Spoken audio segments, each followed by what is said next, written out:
library that forgot. No one ever noticed the old library tucked between the bakery and the flower shop. It had no sign above the door, no hours posted, but every so often someone would walk in and come out a little lighter than before.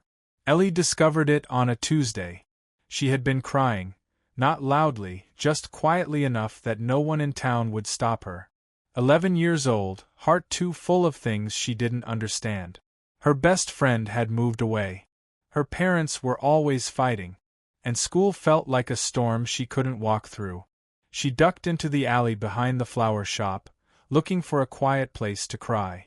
That's when she saw it, a wooden door tucked between two stone buildings. Faded green, with vines curling around the frame like fingers. She didn't think twice. She opened it and stepped inside. The air was warm, dusty like old pages.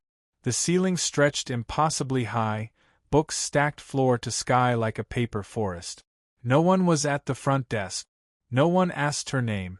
She wandered between shelves taller than houses, each one packed with books of every color and size.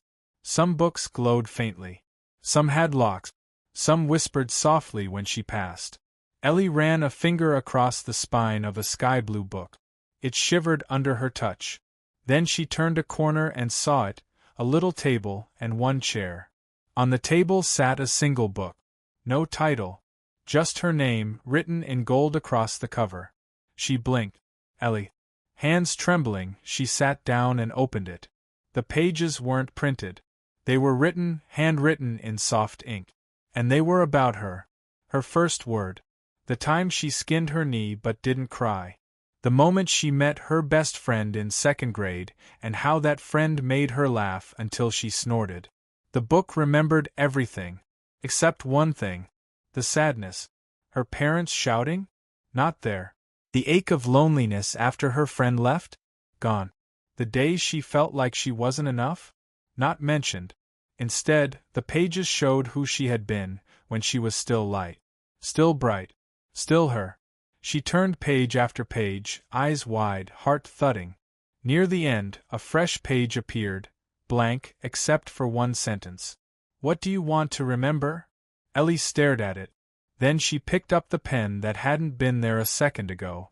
And she wrote, I want to remember who I was before the world got heavy. I want to remember laughter and sunlight and the way my friend hugged me goodbye. I want to remember that I am still that girl, deep down. As she wrote, the room around her brightened.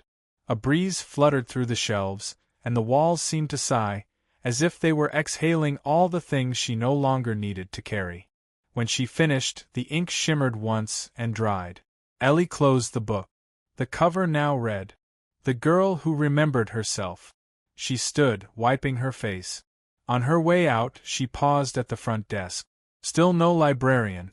But a small note sat where there hadn't been anything before. This library does not keep what you forget. It only helps you find what you lost. She smiled, tucked the note in her pocket, and stepped into the sunlight. Years later, Ellie returned, now taller, older, with new worries pressed into her shoulders. The door was still there. The library still warm. And another book waited on the table. This one was blank. Ready to remember, ready to remind. She sat down and started to write.